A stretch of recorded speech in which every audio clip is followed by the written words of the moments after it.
Baik, selamat sore untuk kita semua. Sebelumnya perkenalkan, nama saya Surus Ramos Simatupang dengan NIM D1C1230050+R001. Baik, di sini saya akan menjawab soal yang diberikan oleh Bu Ernita dengan MK mata kuliah Teknologi Pemanfaatan Limbah Agroindustri. Soal yang pertama yaitu pemahaman konsep, yang dimana soalnya yaitu jelaskan prinsip pemanfaatan limbah agroindustri menjadi produk bernilai tambah dengan pendekatan reduce, reuse, recycle, recovery, dan valorisasi limbah. Berikan contoh penerapannya pada salah satu limbah.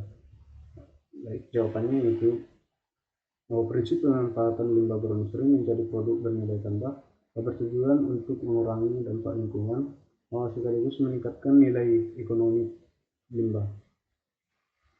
Untuk pendekatan yang digunakan meliputi reduce atau mengurangi limbah, jumlah limbah yang dihasilkan sejak awal proses produksi melalui menggunakan bahan baku dan teknologi yang lebih efisien.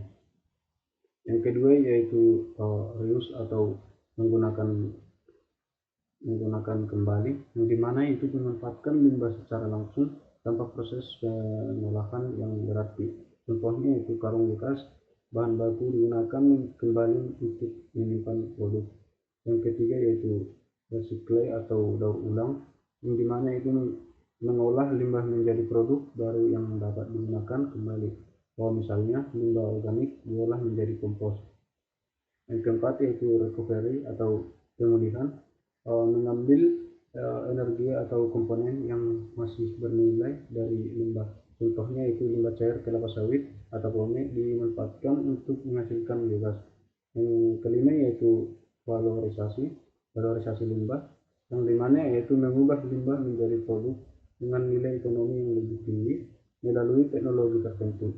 Contohnya yaitu tandan kosong kelapa sawit diolah menjadi biokar, pupuk organik, atau bahan baku papan partikel. Untuk contoh penerapan pada limbah kelapa sawit, tandan kosong kelapa sawit atau TTKS merupakan limbah padat yang jumlahnya cukup besar di pabrik kelapa sawit. TTKS dapat dimanfaatkan sebagai berikut. Pertama itu reuse, digunakan sebagai mulsa di perkebunan sawit. Yang kedua yaitu recycle, diolah menjadi kompos. Yang ketiga yaitu recovery, yang dimana dimanfaatkan sebagai bahan bakar biomasa untuk menghasilkan energi. Yang terakhir yaitu valorisasi, yang dimana diolah menjadi biokar atau bahan baku pembuatan pulp dan kertas yang memiliki nilai jual lebih tinggi. Baik, selanjutnya itu soal yang kedua, yang dimana analisis penerapan. Di sini disuruh untuk pemilihan salah satu agroindustri berikut. Yang pertama yaitu agroindustri tahu, yang kedua yaitu agroindustri selai nanas. Saya memilih selai nanas, yang dimana teknologi pemanfaatan limbah pada agroindustri selai nanas. Yang pertama yaitu jenis limbah yang memiliki dari proses produksi. Pada agroindustri selai nanas, limbah yang dihasilkan terdiri atas limbah padat yaitu kulit nanas, mahkota atau daun bagian atas, bonggol atau inti nanas, serta buah yang rusak atau tidak memenuhi standar. Yang kedua itu limbah cair, yang dimana yaitu air pencucian buah, air dari proses pengupasan, dan sisa pengolahan yang mengandung gula serta bahan organik. Yang terakhir yaitu limbah gas, yang dimana yaitu aroma dan uap yang dihasilkan selama proses pemasakan selai. Yang kedua yaitu potensi pencemaran jika limbah tidak diolah. Apabila limbah nanas dibuang begitu saja, dapat menimbulkan berbagai masalah di lingkungan seperti menimbulkan bau tidak sedap akibat proses pembusukan dan menjadi tempat berkembang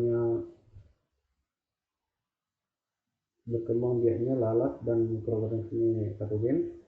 Selanjutnya itu meningkatkan nilai BOD atau biokal oksigen demand dan COD chemical oksigen demand pada perairan yang jika limbah cair langsung dibuang. Yang terakhir yaitu menyebabkan pencemaran tanah dan air sekitar lokasi produksi. Untuk yang ketiga yaitu tahapan identifikasi dan analisis karakteristik serta komposisi kimia limbah. Sebelum limbah dimanfaatkan, perlu dilakukan identifikasi karakteristiknya seperti pengambilan sampel. Sampel diambil dari kulit, bongkol, dan limbah cair hasil produksi. Kemudian yaitu analisis karakteristik fisik yang dapatkan itu warna, bau, kadar air, kemudian yaitu teksturnya. Selanjutnya itu analisis komposisi kimia, yang dimana beberapa parameter yang dianalisis antara lain yang pertama yaitu kadar air, kadar alu, serat kasar, karbohidrat, gula reduksi, kandungan vitamin C. Dan dapat ditunjukkan bahwa hasil analisis biasanya menunjukkan bahwa kulit nanas mengandung serat dan pektin yang cukup tinggi sehingga berpotensi dimanfaatkan sebagai bahan baku produk bernilai tambah. Yang keempat yaitu pemilihan teknologi pemanfaatan limbah yang sesuai. Berdasarkan hasil analisis, limbah kulit dan bonggol nanas dipilih untuk diolah menjadi pektin.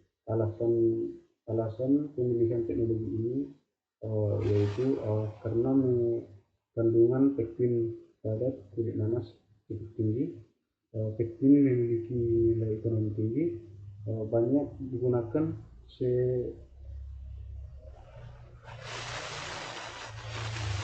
dapat digunakan sebagai dalam industri walaupun sebagai bahan pengental dan pembentukan gel, dan mengurangi limbah yang dibuang ke lingkungan.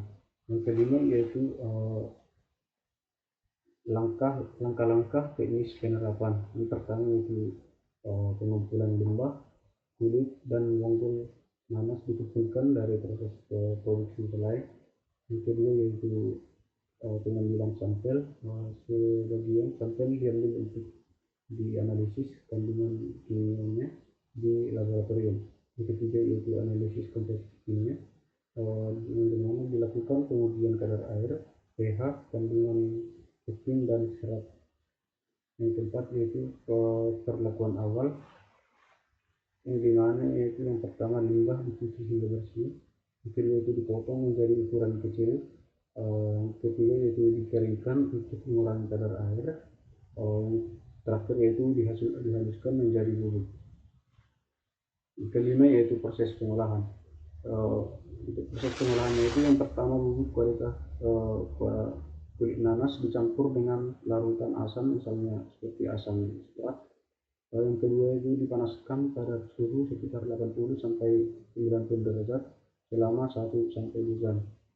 Yang ketiga yaitu ditambah etanol untuk mengendapkan pektin. Yang keempat yaitu endapan pektin dipisahkan dan dicuci. Yang terakhir yaitu pektin dikeringkan hingga diperoleh pektin bubuk. Yang terakhir yaitu produk akhirnya yaitu produk akhir berupa pektin bubuk yang siap digunakan sebagai bahan tambahan pangan. Untuk tahap keenam yaitu produk bernilai tambah yang dapat dihasilkan itu berupa produk bernilai tambah dari limbah selama nanas antara lain. Yang pertama itu pektin pangan, yang kedua itu kompos organik, yang ketiga itu pakan ternak fermentasi, yang keempat yaitu bioetanol, yang kelima yaitu cuka nanas, yang keenam yaitu biogas, yang ketujuh yaitu briket biomasa. Pada analisis ini Produk utama yang dihasilkan adalah puting bulu yang memiliki nilai jual lebih tinggi dibandingkan limbah mentah. Untuk yang ketujuh yaitu memanfaatkan ekonomi dan lingkungan. Yang pertama itu memanfaatkan ekonomi. Dapat berbagai manfaat sebagai berikut. Untuk menambah sumber pendapat bagi agroindustri. Yang kedua itu mengurangi penanganan biaya limbah. Yang terakhir yaitu menghasilkan produk tekstil yang memiliki nilai jual tinggi. Untuk pemanfaatan bagi lingkungan yaitu mengurangi volume limbah yang dibuang. Yang kedua itu mengurangi pencemaran tanah dan air. Yang terakhir yaitu mendukung konsep ekonomi sirkular dan produksi berkelanjutan. Sekian dari jawaban saya, semoga bermanfaat.